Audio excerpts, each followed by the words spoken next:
Hello everyone, बहुत बहुत शुक्रिया आपका पर एक बार पुनः। और आज हम यहाँ पर एमसीक्यू डिस्कस करेंगे। और ये एमसीक्यू टोटल जितने भी एमसीक्यू यहाँ पर हम डिस्कस करेंगे सब प्रीवियस ईयर के एमसीक्यू जो पिछले प्रश्न पत्रों में पूछे गए हैं, पिछले एग्जाम्स में पूछे गए हैं, वही एमसीक्यू यहाँ पर हम डिस्कस करने वाले हैं। तो इस वीडियो को बिल्कुल ध्यान से देखना। आप हमारे कोर्सेज के बारे में देख सकते हैं कि यहाँ पर विभिन्न प्रकार के कोर्स हमारी टीम द्वारा प्रोवाइड किए जा रहे हैं, जिसमें यूसी वत्स मैम आपको केमिस्ट्री पढ़ाती हैं, कविता शाह मैम पेपर वन पढ़ाती हैं, दीपिका दूसरा बाइलिंगुअल, और मैं आपको हिंदी में, साथ ही श्रद्धा मैम आपको विभिन्न एमसीसी एग्जाम या अन्य जो एग्जाम उसके लिए टीच करते हैं। ओके, आगे बढ़ते हैं। और आगे बढ़ने के क्रम में हम देख सकते हैं कि हमारे जो सोशल मीडिया प्लेटफॉर्म है, उन सोशल मीडिया प्लेटफॉर्म में बहुत सारी इंफॉर्मेशन और समय समय पर इम्पोर्टेंट और अपडेटेड नोट्स, साथ ही साथ अपडेटेड जो इम्पोर्टेंट इन्फॉर्मेशन होती है वो प्रोवाइड की जाती है। तो हमारे सोशल मीडिया प्लेटफॉर्म जैसे कि टेलीग्राम है, इंस्टाग्राम है, टेलीग्राम है, यूट्यूब है। अगर यूट्यूब पे पहली बार आए हैं तो आप लोग इसको सब्सक्राइब कर लीजिए, क्योंकि अगली जो वीडियो आपको मिले आएगी, या हम कह सकते हैं अगली जो महत्वपूर्ण वीडियो अपलोड होगी, तो उसका नोटिफिकेशन आपके पास पहुंच जाएगा अगर आप सब्सक्राइब करके रखेंगे। ठीक है, फेसबुक पेज से हमारे से जुड़ जाइए। फेसबुक पेज पे बहुत सारी इन्फॉर्मेशन शेयर की जाती है, तो उसका भी बेनिफिट आपको मिलेगा। ओके, आइए हम स्टार्ट करते हैं। और करने के क्रम में हमारा कुछ क्वेश्चन जो एक्ट पे बेस्ड है उसको हम सॉल्व करेंगे। ये कॉन्टैक्ट डिटेल है, आप नंबर पे मैसेज कर सकते हैं, कॉल कर सकते हैं, और साथ ही ईमेल कर सकते हैं। ईमेल की डिटेल भी आपको प्रोवाइड कर दी गई। ओके, तो बहुत सारे बच्चे जी जान से तैयारी कर रहे हैं, मेहनत से तैयारी कर रहे हैं, तो उनके लिए हम एक स्पेशल सेशन ये लेकर के आए हैं। इस सेशन के अंतर्गत हम महत्वपूर्ण एमसीक्यू सॉल्व करेंगे जो कि एक्ट से संबंधित। तो पहला जो क्वेश्चन होगा इस संदर्भ में वो आपकी स्क्रीन के सामने है। भारतीय नागरिक अधिकार अधिनियम इंडियन सिविल राइट एक्ट किस वर्ष पारित हुआ? यहाँ पर आपके सामने चार ऑप्शन है, आपको बताना है सही ऑप्शन क्या है। ठीक है, 1955, 1968, 1976 और 1993। तो हमें कम टाइम में लगभग 25 क्वेश्चन सॉल्व करना है। तो इसका सही जवाब क्या होगा? 1968। ओके, 1968 इसका सही जवाब है। आगे बढ़ते हैं। और आगे बढ़ने के क्रम में हमारा अगला क्वेश्चन है जो इस बार पूछा भी गया था। राष्ट्रीय मानवाधिकार आयोग की स्थापना किस अधिनियम के तहत की गई? और ये जितने भी क्वेश्चन यहाँ पे आप सॉल्व कर रहे हैं ये सब पीवाईक्यूज है, प्रीवियस ईयर के क्वेश्चन हैं। तो राष्ट्रीय मानवाधिकार आयोग की स्थापना किस अधिनियम के तहत की गई है? भारतीय नागरिक अधिकार अधिनियम 1968, मानवाधिकार संरक्षण अधिनियम 1993, सूचना का अधिकार अधिनियम 2005 और राष्ट्रीय सूचना आयोग 2005। तो किसके तहत की गई है? मानव अधिकार संरक्षण अधिनियम 1993। तो इस बार ये पूछा गया था कि वर्तमान में मानव अधिकार संरक्षण के वर्तमान अध्यक्ष कौन से हैं। ठीक है, तो इसके माध्यम से आपके लगभग लगभग 50 प्लस एक्ट भी रिवीजन हो जाएंगे, और लगभग 25 एमसीक्यू एक्ट के बेस पे आप सॉल्व करेंगे, तो मानिए लगभग आपका टॉपिक है तैयार हो जाएगा। तीसरा क्वेश्चन जो हमारा आज का है काफी ज्यादा इंपॉर्टेंट है, तो उस पर हम आते हैं। और तीसरा क्वेश्चन है, सूचना का अधिकार अधिनियम right to information act Bharat में किस वर्ष लागू किया गया? तो यहाँ पर हमारे पास जो ऑप्शन है वो ऑप्शन देख सकते हैं आप। Option number 1993, 2000, 2005, 2006। तो सही जवाब क्या हो जाएगा? 2005, यानी कि C option is the right. Okay, आगे बढ़ते हैं। और आगे बढ़ने के क्रम में हमारा जो अगला क्वेश्चन है वो आप देख सकते हैं स्क्रीन पे हमारे सामने। तो साथ ही एक इन्फॉर्मेशन ये भी कि जो बच्चे फाउंडेशन कोर्स ज्वाइन करना चाहते हैं किसी भी मीडियम में, हिंदी इंग्लिश मीडियम में, तो वो ज्वाइन कर सकते हैं। उनके पास अभी बेहतरीन टाइम मिल जाएगा, बेहतरीन अवसर है। और अगर आप हमारे प्रीवियस ईयर बैच में रहें तो आपको 25% का डिस्काउंट भी दिया जाएगा। दहेज प्रतिषेध अधिनियम कब लाया गया, कब लागू किया गया? चार ऑप्शन है, 1955, 1961, 1976, 1977। इसका सही जवाब क्या हो जाएगा? 1961, यानी कि बी ऑप्शन क्या हो जाएगा? बी ऑप्शन हो जाएगा राइट। ओके, अगले क्वेश्चन की तरफ बढ़ते हैं। और अगले क्वेश्चन के संदर्भ में हमारे पास जो पांचवा क्वेश्चन है उस पर आते हैं। पांचवें क्वेश्चन के तौर पे हम देखेंगे कि हमारे पास जो क्वेश्चन है वो काफी ज्यादा इंपॉर्टेंट है और मल्टीपल बार पूछा जा चुका है, बहुत बार पूछा जा चुका है। कार्यस्थल पर महिलाओं के यौन उत्पीड़न प्रिवेंशन प्रोविजन एंड रिडक्शन अधिनियम किस वर्ष पारित किया गया? तो यहाँ पर चार ऑप्शन है, 2005, 2007, 2010, 2013। तो सही जवाब क्या हो जाएगा? 2013। ठीक है। तो बाकी आप कमेंट करिए कि घरेलू हिंसा से महिलाओं का संसद नियम किस वर्ष आया। ओके, अभी इस पे बेस्ड एक क्वेश्चन भी करेंगे, अगर नहीं करेंगे तो आप लोग कमेंट करके बताना कि कब आया। बहुत सारे अधिनियम इसमें हम कवर करने वाले हैं। अगला क्वेश्चन हमारे पास है, मातृत्व लाभ अधिनियम किस वर्ष लागू किया गया? मातृत्व लाभ अधिनियम किस वर्ष लागू किया गया? यहाँ आपके पास ऑप्शन है, ऑप्शन को देखिए और जवाब दीजिए। 1956, 1961, 1976, 1990। तो क्या होगा सही जवाब? इसका सही जवाब हमारे पास होगा 1961। ठीक है। तो मातृत्व लाभ अधिनियम कब आया था? 1961। ठीक है। Maternity benefit act. आगे बढ़ते हैं। और आगे बढ़ने के क्रम में हमारे पास जो अगला सवाल है, जो एमसीक्यू बेस्ड है, राष्ट्रीय महिला आयोग अधिनियम किस वर्ष पारित किया गया? और इसी के आधार पर राष्ट्रीय महिला आयोग का गठन किया गया, और लास्ट बार एनसीडब्ल्यू का फुल फॉर्म भी पूछा गया था। ठीक है। और ये जो अधिनियम है कई बार मैचिंग के फ्रंट पूछा जा चुका है। तो यहाँ पर हमारे पास चार ऑप्शन है, 1987, 1990, 1994 और 2001। तो सही जवाब क्या होगा? Option B. ऑप्शन बी मतलब 1990। ओके। आगे बढ़ते हैं, और आगे बढ़ने के क्रम में हमारे पास जो अगला सवाल है, सवाल नंबर 8। मैं आपको ये बता दूं कि हमारे जो बैचेज हैं, जिसमें हिंदी और इंग्लिश दोनों मीडियम के बैच जो चल रहे हैं सोशल वर्क दिसंबर 2025 के लिए, तो वहाँ पर आपको बहुत सारी सुविधाएं प्रोवाइड की जा रही हैं। Live classes, doubt session, MCQ, PIQs, ठीक है, unit wide PDF note, video note, सब कुछ दिया जा रहा है। तो अगर आप फाउंडेशन कोर्स ज्वाइन करते हैं तो अपने सपनों को साकार कर सकते हैं। प्रसव पूर्व निदान तकनीक पीसीपी एनडीटी एक्ट दुरुपयोग रोकने हेतु किस वर्ष लागू हुआ? कई बार पूछा गया है, 1986, 1994, 2005, 2007। तो इसका सही जवाब क्या होगा हमारे पास? 1994। क्या होगा? 1994। ओके, यानी ऑप्शन नंबर बी क्या है? Option number B is the right. Okay, आगे बढ़ते हैं, और आगे बढ़ने के क्रम में हमारे पास जो क्वेश्चन है, क्वेश्चन नंबर 9 है। और क्वेश्चन नंबर 9 को हम देखेंगे कि क्या इसके अंतर्गत कहा गया है। बाल विवाह निरोधक अधिनियम चाइल्ड मैरिज रिस्ट्रेंट एक्ट सबसे पहले किस वर्ष लागू किया गया? ठीक है। तो हम सभी जानते हैं कि सबसे पहले जो ये अधिनियम आया वो कब आया? 1929 में। इसे शारदा अधिनियम के नाम से जानते हैं। और इसके बाद आज़ादी के बाद इसे संशोधित किया गया, और फिर समय समय पर ये संशोधित होता रहा। ठीक है। तो लेटेस्ट में जो अधिनियम है वो विवाह से रोक जो है, इस संदर्भ में वो बाल विवाह रोकथाम के संदर्भ में 2006 का है। ओके, आगे बढ़ते हैं। आगे बढ़ने के क्रम में हमारे पास जो अगला क्वेश्चन है वो है, शिक्षा का अधिकार अधिनियम किस वर्ष पारित हुआ? तो इस बार राइट टू एजुकेशन का पूरा नाम पूछा गया था। ठीक है।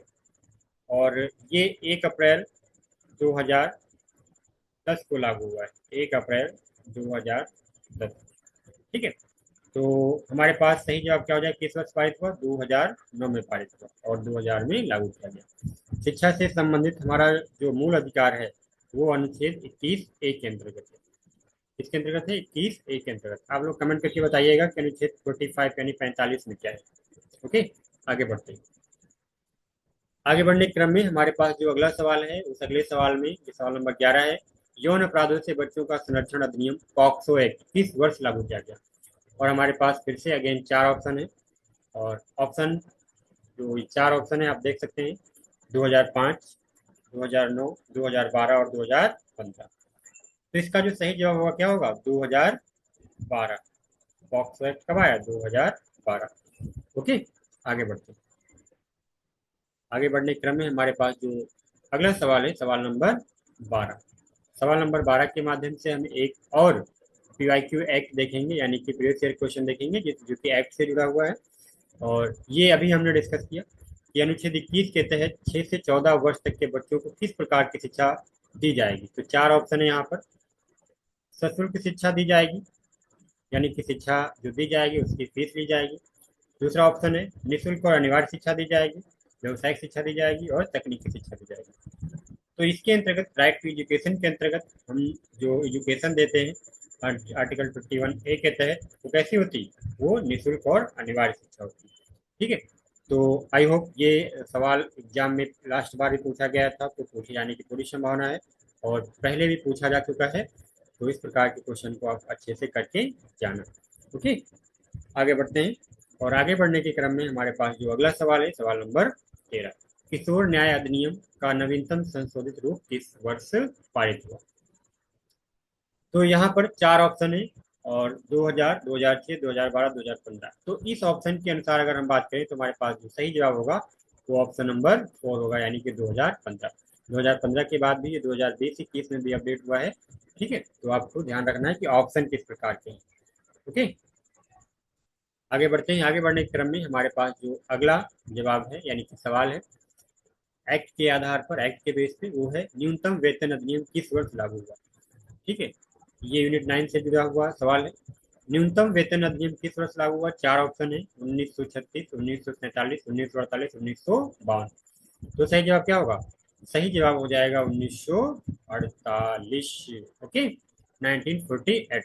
तो बहुत सारे बच्चे जिनका इस बार जेआरएफ नहीं हो पाया है, जेआरएफ के लिए प्रिपेयर कर रहे हैं, वो इस सीरीज को अच्छे से सॉल्व करें और इसका सारा नोट्स बनाएं, क्योंकि यहाँ से दो क्वेश्चन 100% आते हैं और इसी पर्टिकुलर वीडियो से वो दो क्वेश्चन आपके कवर हो जाएंगे, ऐसी पूरी की पूरी संभावना है। ओके, और इस तरह की वीडियो पीडीएफ आने के लिए आप हमारे फाउंडेशन कोर्स को ज्वाइन कर सकते हैं। वहाँ पर इसकी पूरी पीडीएफ दी जाएगी जिसमें 150 से ज़्यादा एक्ट हैं और वही एक्ट उस पीडीएफ में रखे गए हैं जो एग्जाम में पूछे गए हैं। और अभी 2021 से लेकर के 2025 तक जो हमने अपडेट, जो क्वेश्चन पूछे गए हैं एक्ट से रिलेटेड, योजनाओं से रिलेटेड, उनको हमने अपडेट करके नोट्स में ऐड कर दिया है। तो वो पीडीएफ भी आपको अपडेटेड फॉर्म में मिल जाएगी, जून 2025 तक अपडेटेड रहेगी। अगला क्वेश्चन है औद्योगिक विवाद अधिनियम। औद्योगिक विवाद अधिनियम कब आया था? 1947 में। तो ये जो अधिनियम आया था इसका उद्देश्य क्या था, किस लिए पारित किया गया? चार ऑप्शन यहाँ पर दिए गए हैं। मजदूरी भुगतान सुनिश्चित करने के लिए, श्रमिक और नियोक्ता के बीच विवादों के समाधान के लिए, बोनस भुगतान करने के लिए, फैक्ट्रियों में कार्य समय तय करने के लिए। तो सही जवाब क्या हो जाएगा? सही जवाब हो जाएगा ऑप्शन नंबर बी, श्रमिक और नियोक्ता के बीच विवादों को क्या करने के लिए? समाधान है। ठीक है, आगे बढ़ते हैं और आगे बढ़ने के क्रम में हमारे पास जो अगला सवाल है, सवाल नंबर 16, अनुसूचित जाति और अनुसूचित जनजाति अत्याचार निवारण अधिनियम किस वर्ष पारित हुआ? यानी कि एससी और एसटी एक्ट की बात हो रही है। तो हमारे पास चार ऑप्शन है, 1985, 1989, 1993, 2015। तो सही जवाब क्या हो जाएगा? ऑप्शन नंबर डी, यानी 1989। ओके, अब इस प्रकार हम बढ़ रहे हैं लगातार अपने क्वेश्चन को सॉल्व करते हुए। ये सारे क्वेश्चन प्रीवियस क्वेश्चन में पूछे गए हैं, पिछले प्रश्न पत्र में पूछे गए हैं। तो आप इन सभी क्वेश्चन को 5 स्टार रेटिंग के तहत देखिए और सॉल्व करिए, याद रखिए। भारतीय संविधान का कौन सा अनुच्छेद अनुसूचित जनजातियों और अनुसूचित जातियों, कमजोर वर्गों के शैक्षिक आर्थिक हितों की सुरक्षा के प्रोत्साहन के बारे में बात करता है? यहाँ पर चार ऑप्शन दिए गए हैं। तो हम सभी जानते हैं ऐसा एक अनुच्छेद है जो इस बारे में बात करता है दिल खोल के, वो है अनुच्छेद 46 और ये डीपीएसपी के अंतर्गत आता है, यानी कि direct principle of state policy, जो है भारत के राज्य निर्देशक तत्व, जो कि भाग संविधान के भाग 4 के अंतर्गत आते हैं। ठीक है, तो ये जो है विभिन्न प्रकार के जो कमजोर वर्ग हैं उनके हितों की बात करता है विदाउट संकोच। ओके, आगे बढ़ते हैं। इसके बाद हमारे पास जो अगला क्वेश्चन है, क्वेश्चन नंबर 18, यानी भारतीय संविधान की छठी अनुसूची किन राज्यों पर लागू होती है? तो पांचवी और छठी जो अनुसूचियां हैं ये SC/ST से संबंधित हैं और यहाँ पर कुछ राज्यों के बारे में बात की गई है। तो छठी अनुसूची का जो संबंध है वो है असम, मेघालय, त्रिपुरा और मिजोरम, और पांचवी अनुसूची में इन राज्यों को छोड़कर अन्य राज्यों के संदर्भ में बात की गई। ओके, तो इस प्रकार हमारा ये क्वेश्चन हो गया। अगला क्वेश्चन जो है क्वेश्चन नंबर 19, भोरे समिति की स्थापना किस वर्ष की गई और इसकी रिपोर्ट कब प्रस्तुत हुई? तो यहाँ पर चार ऑप्शन है आपके पास और ये समिति कई बार एग्जाम में पूछी गई। तो भोरे समिति की स्थापना कब की गई? 1943 में, और इसने रिपोर्ट कब दी? 1946 में। ठीक है, तो पहला ऑप्शन ही क्या है? राइट है। पहला ऑप्शन क्या है? राइट है। ओके, अगला क्वेश्चन हमारे पास है। अगले क्वेश्चन में हम देखेंगे कि राष्ट्रीय मानसिक स्वास्थ्य नीति भारत में कब लागू की गई? चार ऑप्शन है, 1982, 1987, 2014, 2016। तो इसका सही जवाब हो जाएगा ऑप्शन सी, 2014। ओके, आगे बढ़ते हैं। आगे बढ़ने के क्रम में हम देखेंगे कि हमारे पास जो अगला क्वेश्चन है, ये सारे के सारे क्वेश्चन वो हैं जो प्रीवियस ईयर में पूछे गए हैं।